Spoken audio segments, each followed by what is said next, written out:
देखिए बात ऐसा है, बोला जाता है हिंदू बंगाली लोग शरणार्थी है। असम में सिर्फ शरणार्थी नहीं है, भारत स्वाधीनता के बहुत पहले से 1930 1910 उसके पहले से भी असम में बहुत सारे हिंदू बंगाली लोग उससे पहले से।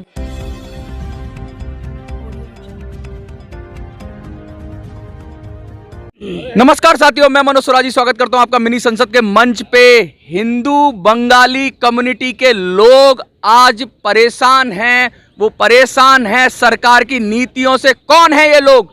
क्या ये देश के नागरिक नहीं है?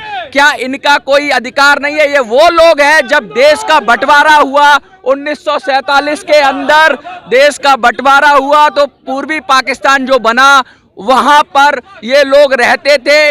इन्होंने बंटवारा नहीं किया, जिन्होंने भी किया ये उनकी दिक्कत थी, इनको वहां से माइग्रेट होना पड़ा। आसाम में आए, बंगाल में आए, नॉर्थ ईस्ट में गए, लेकिन इनको क्या मिला? इनको मिले डिटेंशन कैंप, इनको मिली आइडेंटिटी क्राइसिस। इनकी समस्याओं को अनदेखा किया गया। 10 से 12 लाख कहते हैं कम्युनिटी के लोग हैं और इनको लगता है ये कोई एलियन है। सरकार को लगता है कि ये इस देश के नागरिक ही नहीं है। ये क्या है? ये हिंदू है और बंगाली बोलते हैं, जिसमें इनका कोई दोष नहीं है, लेकिन लगातार प्रताड़ित होते रहते हैं। सरकारें अनदेखा करती हैं और सरकारों का रवैया है कि वोट ले लो, हिंदू के नाम पे ले लो, बंगाली के नाम पे ले लो, लेकिन जब मौका आए राइट्स देने का तो मत दो। बात हो रही है सैटेलाइट काउंसिल की। हमें पता है ऑटोनोमस काउंसिल मिलती है उन लोगों को जो लोग आदिवासी होते हैं, लेकिन ये भी एक तरह की माइनॉरिटी में आ गए हैं। इनका जीवन स्तर बहुत, तो एक नई तरह की बात कर रहे हैं ऑटोनोमस सैटेलाइट काउंसिल। हम बात करेंगे, हम पूछेंगे सर आपका नाम क्या है? मेरा नाम Mahananda Sarkar Datta, all Assam Bengali student federation के अध्यक्ष हूँ मैं। देखिए बात ऐसा है, बोला जाता है हिंदू बंगाली लोग शरणार्थी है। असम में सिर्फ शरणार्थी नहीं है, भारत स्वाधीनता के बहुत पहले से 1930 1910 उसके पहले से भी असम में बहुत सारे हिंदू बंगाली लोग उससे पहले से भी रह रहा है। कुछ लोग पार्टीशन के पहले भी आया है। सारे लोग को एक साथ मतलब कर दिया। जेन्युइन इंडिजिनस को भी विदेशी बोला जाता है। जो लोग विदेशी है उन लोगों को भी विदेशी बोला जाता है, जो लोग नहीं है उन लोगों को भी विदेशी बोला जाता है, जो लोग शरणार्थी है उन लोगों को भी शरणार्थी बोला जाता है, जो लोग नहीं है उन लोगों की बोला जाता है हिंदू। अगर ये हिंदुस्तान है, अगर ये हम लोग हिंदू प्रोटेक्ट होना चाहिए इसमें, तो कम से कम हिंदू बंगाली लोग, जो लोग भारत के स्वाधीनता के लिए, भारत को आज़ादी लाने के लिए इतना कुछ किया।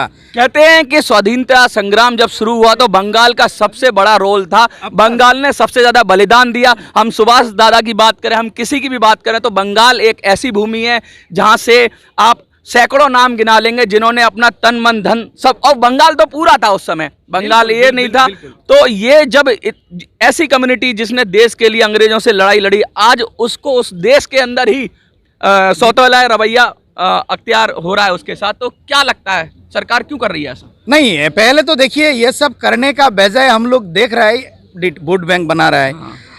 आपको प्रॉब्लम में रखा जाए तो आप हमको वोट डालेंगे, इसलिए प्रॉब्लम में रखा जा रहा है, क्योंकि हमारा समस्या समाधान नहीं हो रहा है, इसलिए हम ये बोल रहे हैं।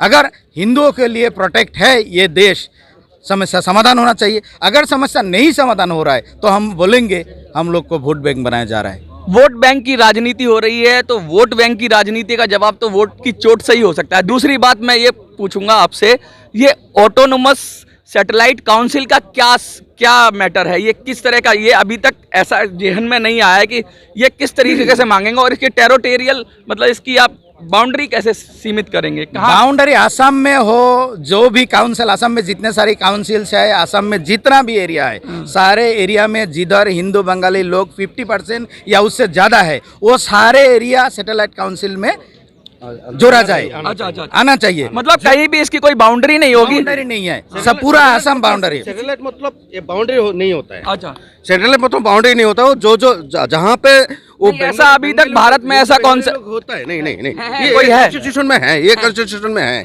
जहाँ पे बंगाली हिंदू लोग रहता है वो जगह के उन्नयन के लिए हम लोग का सैटेलाइट काउंसिल मांग रहा है। अच्छा, तो दूसरा कोई इशू नहीं है हम लोग तो ऐसा। और नॉर्थ ईस्ट में कोई और भी हम लोग का कुछ मांग नहीं रहा था। देखिए पहले तो सिटीजनशिप को जो प्रॉब्लम है उसको तो हम लोग को चाहिए, क्योंकि हम लोग हिंदुस्तानी है।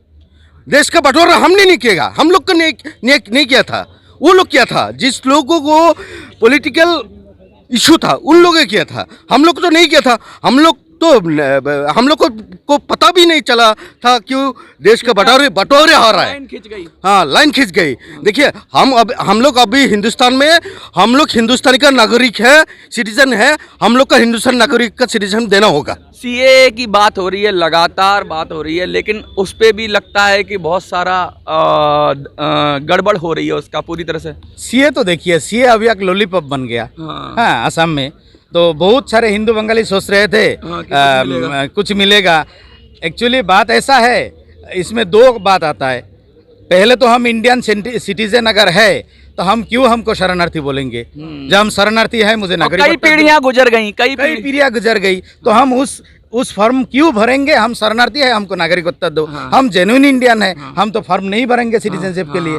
जेन्युइन इंडियन को क्या फॉर्म भरना है ना? फिर भी कुछ हिंदू बंगाली लोग सोचते थे अगर ये आएगा तो हमारा कुछ प्रॉब्लम नहीं होगा। टाइटल के वजह से, किसी का फ्लैट के वजह से, कुछ मतलब ऐसे कुछ नेचुरल कारण से किसी का डॉक्यूमेंट्स मतलब डिस्ट्रॉय हो गया। वो लोग सोच रहे थे कि चलो अगर ये आ जाए कुछ ना कुछ तो होगा। कुछ भी नहीं है, फिर भी डिटेंशन कैंप जा रहा है, फिर भी डिटेंशन कैंप का क्या चक्कर है, ये थोड़ा सा विस्तार से बताइए। डिटेंशन कैंप देखिए, ये जेल से तो बड़ा जेल है। आपको बोला जाता है आप डाउटफुल हो, इंडियन नहीं हो, ये बोल के आपको डिटेंशन कैंप में रखा जाता है। अच्छा। डिटेंशन कैंप एक जेल है, एक जेल है ओपन जेल बोल दीजिए। आप बिना किसी को मर्डर नहीं किया, आप किसी को कुछ गलती नहीं किया, आपको डिटेंशन कैंप में रखा गया। अब 65 आप देखिए, अभी सरकार ने एक बात किया, 65 का पहला डॉक्यूमेंट्स देके आपका फ्लैट या माटी का रजिस्ट्रेशन, ये आपका नाम का जो लैंड है उसको रजिस्ट्रेशन होगा। अगर 65 का पहले डॉक्यूमेंट्स देके लैंड रजिस्ट्रेशन करना है तो हिंदी होने का लाभ क्या है? 65 के मैं एक बात बोलता हूँ। देखिए, मेरा घर में अभी 1928 का असम का लैंड डॉक्यूमेंट है, फिर भी मेरा नाम पे एनआरसी नहीं हुआ है। इसका मतलब आप क्या समझेंगे? इसका मतलब ये है साफ साफ कि पूरी तरीके से आपके साथ डिस्क्रिमिनेशन हो रहा है, भेदभाव हो रहा है, ये साफ साफ मतलब है इसका। देखिए, 1928 का लैंड डॉक्यूमेंट है हम लोग का घर में, मेरा घर में, फिर भी मेरा नाम पे अभी तक एनआरसी नहीं है। इसका मतलब क्या है? देखिए, इसका मतलब यह है जो प्रतीक हजला है ना, इसको समझ के इसने सारे कुछ किया है। देखिए, लगातार नारे लग रहे हैं जंतर मंतर पे और हिंदू देश की बात करते हैं, हिंदू राष्ट्र की बात करते हैं, लेकिन उसी राष्ट्र के अंदर हिंदू राष्ट्र छोड़िए, हिंदुओं को नागरिकता तक के लिए देखना पड़ रहा है सरकार की तरफ से। कहते हैं कि हिंदू की समर्थन वाली सरकार है, लेकिन जब बंगाली हिंदुओं की दशा देखेंगे, मैं तो दुर्दशा कहूंगा, इतनी बुरी तरीके से इनके दुर्दशा हो रही है, तो ये लगातार प्रदर्शन कर रहे हैं। 3 घंटे का प्रोटेस्ट है, डेमोन्स्ट्रेशन है। कहते हैं कि ये आंदोलन और तेज होगा, लगातार बढ़ेगा और ये इसको करते जाएंगे जब तक इनको जस्टिस नहीं मिलेगा। जंतर मंतर से मिनी संसद के लिए मैं मनोज सुराजी, जय हिंद, जय भारत।